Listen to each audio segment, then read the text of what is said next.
In a desperate bid to salvage a company on the brink of bankruptcy, I found myself compelled to wed a reputedly cruel and disabled tycoon. My sister, consumed by envy at my ascent into a life of luxury, sought to seize the opportunity for herself. I, having endured a debilitating injury, managed to secure investment funds to revive the factory, only to witness her squander it on a lavish display of opulence. My brother-in-law is a billionaire. What is this trifling sum? He can easily invest more, she scoffed. My father, stricken with rage, suffered a heart attack. After much effort, I arranged for foreign specialists to aid him, yet she barred the expert's entry at the door. My brother-in-law has connections that can summon any doctor. With a mere phone call, my father could have a new heart, she proclaimed. Ultimately, the company collapsed, and my father missed the critical window for treatment, passing away. She pointed an accusatory finger at me, berating, "It's all your fault. Your husband is so formidable, yet he couldn't even save my father." In a fit of madness, she shoved me from a great height. Upon my rebirth, my sister hastily reached out to the disabled tycoon, securing a marriage contract. "Sister, I'm sorry, but I shall relish this boundless wealth while you and our parents can fend for yourselves," she declared triumphantly. Little did she know, our family had been reborn as well. My parents and I observed her gleefully leaping into the abyss, silently aware of her impending doom. We understood that the tycoon's disability was but a ruse, while his notorious reputation for breaking bones was all too real. "Father, mother, what troubles you?" I inquired, observing my father slumped on the sofa, exhaling sighs of despair, while my mother silently wept, her tears flowing freely. My question was one I already knew the answer to. My father lifted his gaze towards me, his bloodshot eyes filled with exhaustion and fury. "That ungrateful daughter. She has married without a second thought. She signed a prenuptial agreement, declaring that she would sever all ties with our family." My mother covered her face, weeping inconsolably. "How could she be so heartless? That is the Fu family, the one rumored to be ruled by a tyrant." I approached her gently, patting her back. "Mother, do not cry. This is her own choice." Indeed, it was her own choice. In my previous life, she had made the same decision, though then. She chose to watch me plunge into the abyss. To save our family business from impending bankruptcy and ensure my parents could enjoy their twilight years, I had acquiesced to a union with the Fu family. I married the infamous and cruel heir, Fu Xinyan, who was rumored to be both brutal and physically disabled. My sister, Lin Qing, envied my ascent into the upper echelons of society, unaware that Fu Xinyan's disability was a mere facade, while his ruthlessness was all too real. On our wedding night, he brutally shattered the leg of a cousin who dared to disrupt our nuptials, leaving me haunted by the bloody scene that became a recurring nightmare. I felt like a bird trapped in a gilded cage, living in constant trepidation. After much effort, I managed to secure Fu Xinyan's investment to revive our factory, only for Lin Qing to squander the funds on a wall of luxury handbags. My brother-in-law is a billionaire. What is a little money to him? He can invest again, can't he? Her flippant words severed our factory's financial lifeline, triggering a heart attack in my father, who was subsequently hospitalized. I pulled many strings to bring in foreign specialists, yet Lin Qing, accompanied by a throng of bodyguards, barred them from entering, flaunting her arrogance. With her brother-in-law's connections, she believed no expert was beyond reach, thinking a mere phone call could procure my father a new heart. She thought she was boasting but was, in fact, obstructing my father's only chance at survival. Ultimately, the company collapsed, and my father missed the critical window for treatment, passing away. She placed the blame squarely on my shoulders, pointing an accusatory finger at me, declaring, "It's all your fault. Your husband is so powerful. Yet he couldn't save my father." In the midst of our argument, she crazily shoved me off the hospital's rooftop. As I fell, I glimpsed her twisted yet triumphant smile and saw my mother's face turn ashen, collapsing in shock below. Thankfully, we have returned. I gazed at my parents, my resolve unwavering. "Father, mother, let us abandon the company." My father was taken aback. "Abandon? That is our life's work. Our efforts can be rebuilt, but lives cannot be replaced." I grasped their hands firmly. "Trust me, as a family, we will thrive." My parents fell silent, absorbing the conviction in my eyes. After a prolonged moment, my father sighed deeply, as if shedding a monumental burden. "Very well, we shall heed your words. Together, we are stronger than anything. 2. The following day, Lin Qing's call arrived. As soon as the line connected, her voice brimmed with smugness. Sister, have you spoken to mother and father? I am now the young mistress of the Fu family. Do you realize how vast this villa is? My walk-in closet is larger than our entire home. Oh, and by the way, our family is finished. Are you all nearly homeless now? I listened to her prattling, feigning a sigh of despair. Indeed. Our company is on the verge of bankruptcy, and the bank is about to seize our house. We are contemplating where to rent a modest place. On the other end, Lin Qing let out a short, gleeful laugh. Oh dear, that is truly tragic. But rest assured, once I am firmly established, I will surely assist you. I'll rent you a decent basement. It's certainly better than living under a bridge. I suppressed my laughter. Thank you in advance, Qing. After ending the call, my mother looked at me with concern. Wan. I shook my head. Mother, ignore her. Let her perform. She thinks we are floundering in despair. And the more miserable we appear, the more delighted she becomes. Meanwhile, we require her arrogance. We swiftly sold our city apartment and rented a small courtyard in the suburbs. Our funds were limited, but I distinctly remembered that in my previous life, during this month, an obscure AI concept stock would skyrocket 30-fold within a fortnight. I invested every last cent. With that done, the three of us began cultivating vegetables and flowers in our little courtyard. My father even resumed his carpentry skills from his youth, crafting happily each day. Lin Qing called several more times, oscillating between complaints and boasts. Sister, Fu Xinyan is so peculiar. He won't let me into his study. His assistant looks at me so coldly, it's quite rude. But he did give me a black card yesterday. Unlimited spending. I'm going on a shopping spree today. Oh, and I accidentally broke an antique vase yesterday. Yet Fu Xinyan didn't scold me. He merely fired that clumsy servant. Isn't he rather good to me? I listened with a cold smirk playing on my lips. In my previous life, I too had broken a vase, and Fu Xinyan had said nothing. The next day, the dismissed servant never returned. Later, I learned that many such dismissed individuals lay buried behind the Fu family estate. Indeed, he treats you exceptionally well, I replied softly. Qing. You must hold on to your happiness tightly. 3. The bankruptcy proceedings of the company were completed swiftly. Our relatives and friends, now aware of our downfall, began to distance themselves. Yet, some former employees who had been driven away by Lin Qing came bearing fruit as a gesture of goodwill. President Lin, why must it come to this? The company was such a loss. It's all that Lin Qing's doing. A real ingrate. My father waved his hand dismissively, a broad smile on his face. It's all in the past. We are quite well as we are now. After bidding farewell to the old employees, Lin Qing's call came unexpectedly. This time, her tone was filled with irritation and accusation. Lin Wan, what is going on? The company has gone bankrupt, and you haven't come to plead with me? I've been waiting for days. If you don't seek my help, how can I ask my husband for money?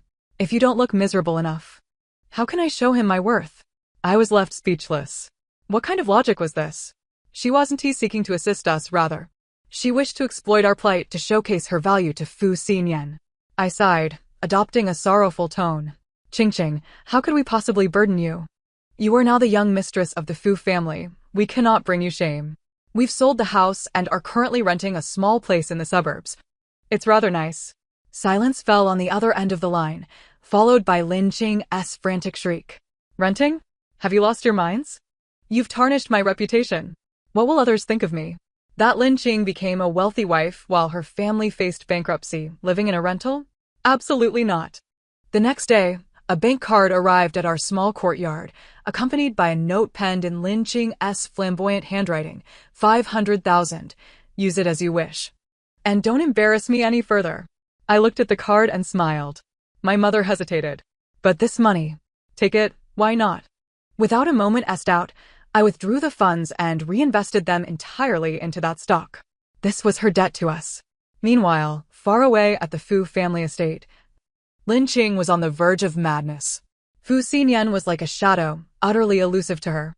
The grand estate felt less like a home and more like an opulent prison, bored to the point of distraction. She resolved to host a grand pool party at the estate using that black card. She intended to showcase to everyone that she, Lin Qing, was the true mistress of the Fu family. Ching Ching, are you certain you wish to proceed with this? Her best friend inquired anxiously over the phone. Doesn't Fu shout us like noise? What do you know? Lin Qing retorted, her voice sharp and self-satisfied. Men adore surprises. When he returns and sees all that I have prepared for him, and the multitude of friends I have gathered, he will truly understand my allure. I shall prove to him that I, Lin Qing, am not a woman who cannot survive without a man.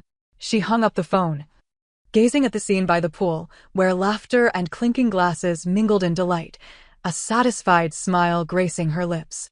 She had deliberately donned a bikini made of the barest fabric, holding a glass of wine while envisioning the astonished and infatuated gaze Fu Xinyan would cast upon her. As night fell, the atmosphere of the party reached a fever pitch.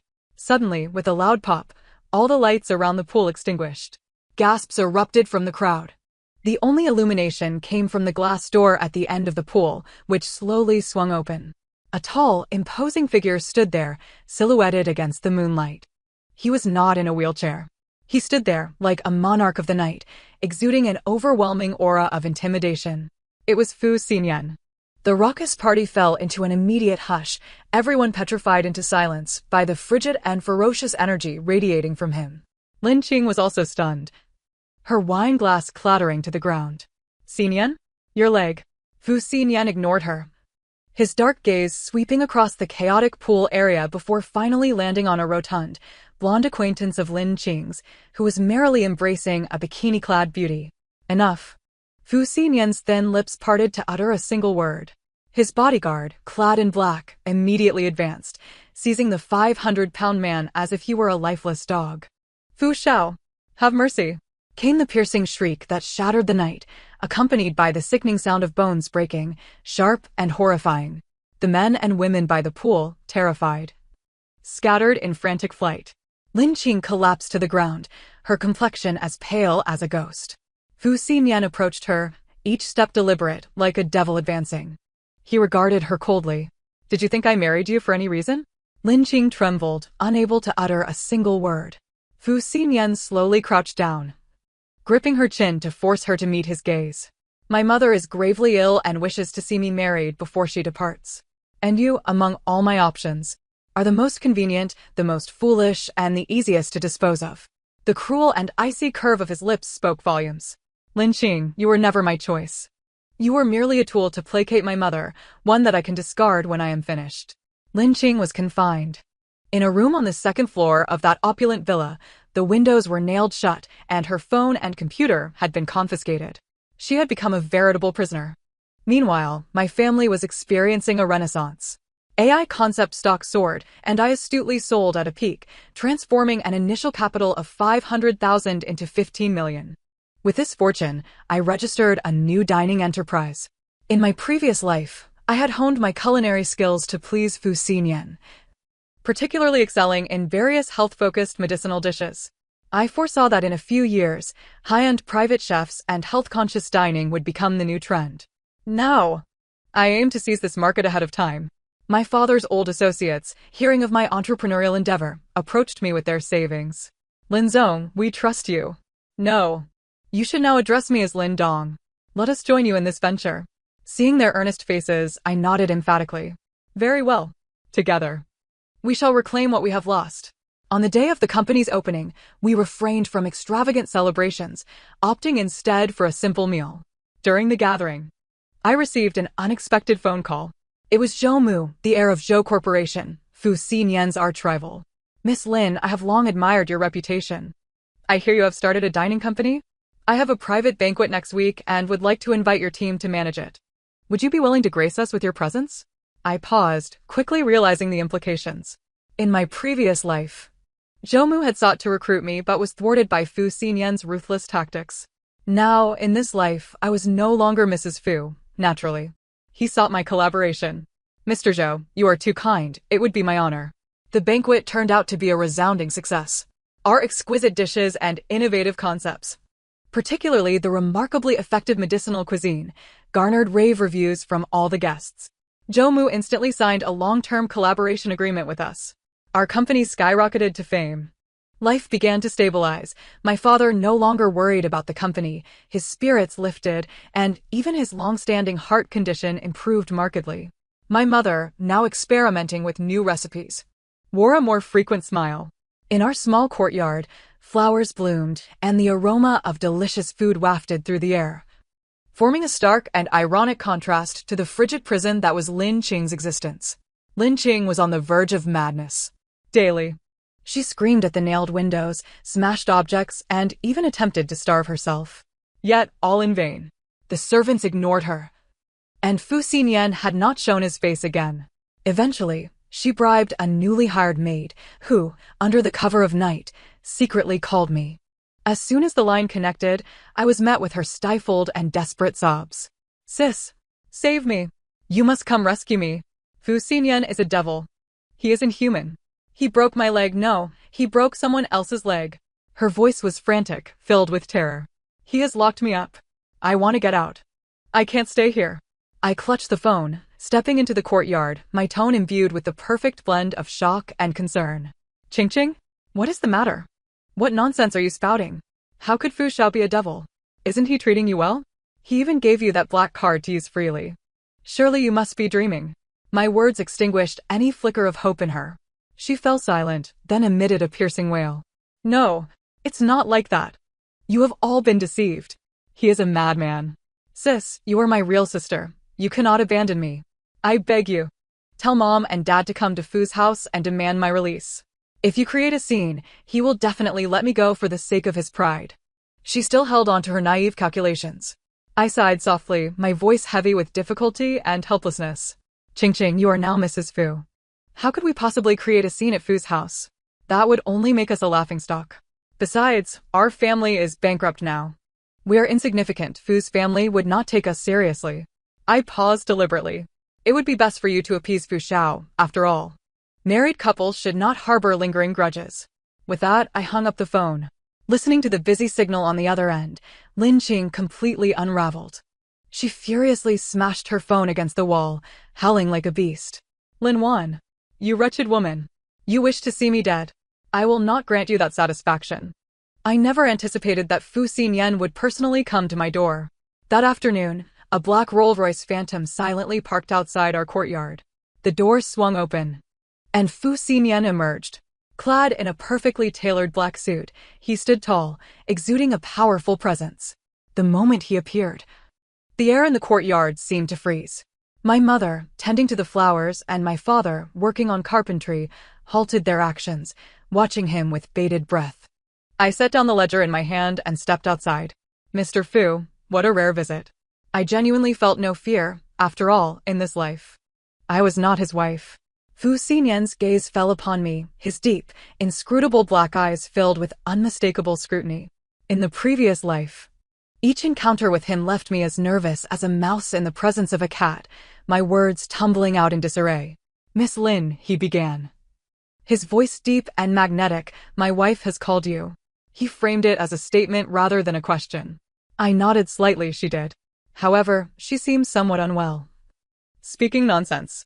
As I spoke, I ushered him into the modest yet tidy space, where remnants of our lunch still adorned the table. "Mr. Fu, you have witnessed our current predicament," I stated, laying out the bankruptcy documents, the bank's demand notices, and our new business license before him. "My family seeks only to live a quiet life, devoid of the energy or capacity to interfere in your marital affairs." My demeanor was unyielding, bordering on ruthless. Fu Xian observed the documents in silence before turning his gaze towards me. He seemed to search my face for even a trace of pretense, yet he failed. My eyes mirrored nothing but sincerity. After a prolonged moment, he rose to his feet. "Miss Lin is an astute individual," he remarked, making his way to the door, pausing briefly to cast a glance back at me. "Keep your distance from her. And from Zhou Mu as well." With that cryptic statement, he departed. As I watched the luxurious vehicle vanish into the distance, my parents finally exhaled in relief. "Wanwans, what does he mean by that?" I shook my head, puzzled. Fu Xian, in this life, appeared to be different in some inexplicable way. He actually cared about who I associated with. Lin Qing's escape plan culminated in abject failure. Under the cover of night, she fashioned a rope from bed linens, attempting to descend from the second-floor window. However, the makeshift rope snapped midway, resulting in a broken leg. And she was promptly apprehended by patrolling bodyguards. Fu Xian neither struck nor berated her. He merely summoned a doctor to mend her leg and subsequently dismissed all the servants from her room. He promoted the young maid, whom Lin Qing had bribed, to be her exclusive caretaker. This was a profound humiliation. Lin Qing's pride and dignity were methodically crushed beneath Fu Xian's heel. Gradually, she descended into madness. Alternating between fits of laughter and tears, her once vibrant visage grotesquely contorted from prolonged torment and bitterness. In stark contrast, our restaurant, latecomer, flourished, aided by Zhou Mu's support, gaining notable acclaim. We graced the cover of a financial magazine, the headline reading, "Phoenix Rising, the culinary comeback of a bankrupt family." The photograph depicted our family of three, radiant and confident smiles illuminating our faces. With our earnings, we repurchased the house previously seized by the bank and undertook renovations. Everything seemed to be moving in a favorable direction. I even began planning the opening of a second branch. Just then, I received a call from the old butler of the Fu family. The matriarch was gravely ill and wished to meet her daughter-in-law. To reassure his mother, Fu Xian decided to host a charity gala, insisting that Lin Qing must attend. The charity gala sparkled with brilliance. Lin Qing appeared, clad in an exquisite custom gown and adorned with meticulous makeup, clinging to Fu Xian's arm as they presented themselves to the crowd. She seemed to have regained the lofty persona of Mrs. Fu. Yet, only upon closer inspection could one discern the hollowness and numbness lurking in her eyes. As our restaurant was invited as the catering provider for the evening, we too were present. Upon seeing the three of us in our elegant attire, surrounded by esteemed guests, her complexion drained of color. She locked eyes with me, noticing the vibrant, confident, and graceful version of myself. A stark contrast to the one who was once mired in despair, now living a life far more dazzling than hers. A fierce jealousy and bitterness gnawed at her heart, and she could no longer maintain her facade. With a sudden burst of madness, she wrenched herself from Fu Xian's grasp and lunged towards us. "Dad, Mom, Sister." She collapsed to her knees, clutching my father's leg, sobbing uncontrollably. "Help me. Please save me. He is not human. He will kill me." The room erupted in astonishment, all eyes and cameras instantly converging upon us. The journalists, like sharks sensing blood, frantically clicked their shutters. Just as I prepared to speak, my father moved first. Anguish etched upon his face as he attempted to pry Lin Qing's hands away. "Lin Qing, have you lost your mind? What are you babbling about?" His voice was heavy with disappointment and anger. "You are Mrs. Fu now. Fu Xian treats you well. What more could you possibly want? How could our Lin family have produced such an ungrateful wretch?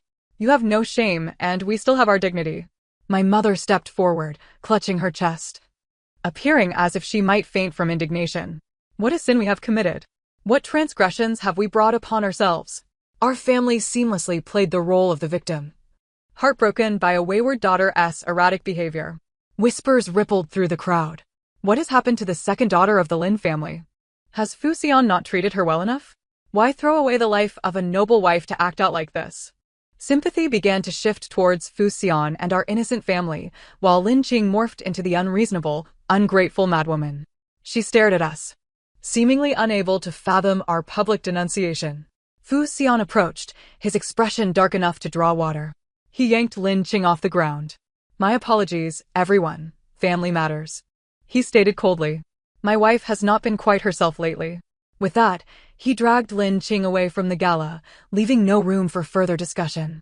That evening marked the final straw for Lin Qing, becoming the catalyst for our restaurant's meteoric rise to fame. Fu Xian, perhaps for the first time, garnered sympathy from others for his display of familial loyalty and concern for the greater good. The following day, the legal department of the Fu Group delivered a substantial gift to us, a comprehensive investigative report on Lin Qing. This document chronicled her myriad indiscretions, including her embezzlement of the investment funds I had procured, her actions that triggered my father's heart attack, and her obstruction of foreign experts, causing my father to miss critical treatment opportunities. Although the report refrained from mentioning the notion of reincarnation, each incident pointed to Lin Qing's selfishness, greed, and malice. Fu Xian, clearly repulsed by her foolishness and venom, loathed betrayal and deceit above all.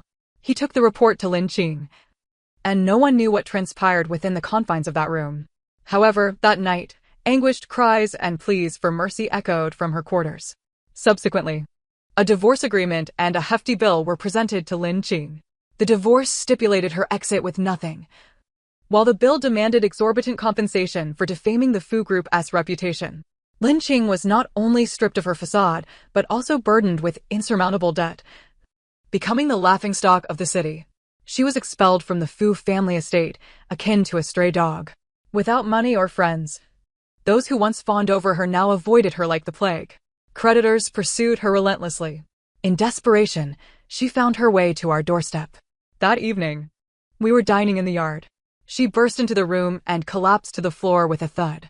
Her emaciated frame was unrecognizable, her body filthy, her hair resembling a tangle of dried grass, and her face marred by streaks of tears and grime.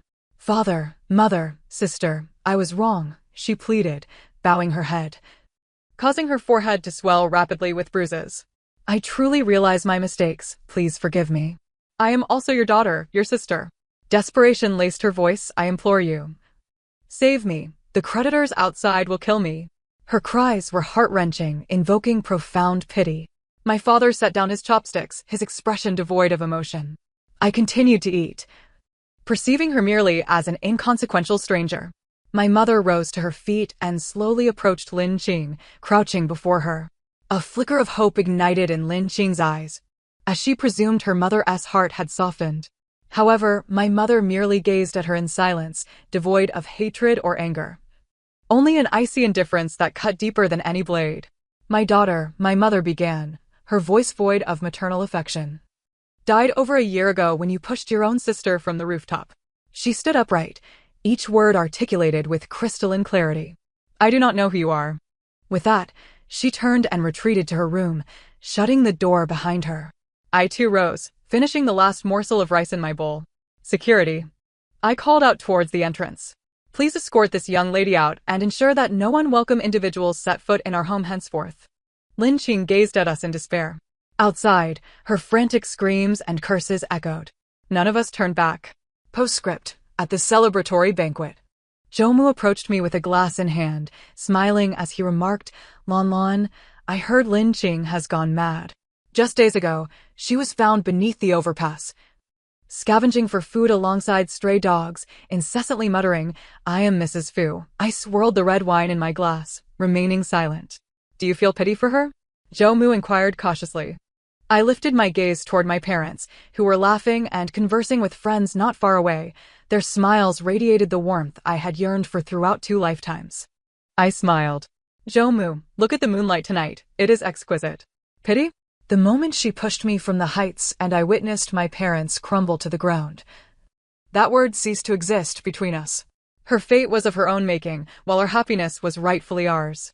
As the banquet concluded, I received an email from Fu Xinyan, a letter of intent regarding a collaborative project in overseas markets. His ambition remained as grand as ever. I gazed at the signature, that flamboyant script of Fu Xinyan, and a playful smile tugged at my lips. I closed my computer and stepped onto the balcony. The evening breeze caressed my face, and the stars shimmered brilliantly. In this life, I was no longer anyone's appendage, nor a bird trapped in a cage. My future held infinite possibilities. As for Fu Xinyan, whether to collaborate or not would depend on my disposition. After all, I am the queen of my own realm. The end. Thank you for listening, and until we meet again in the next story.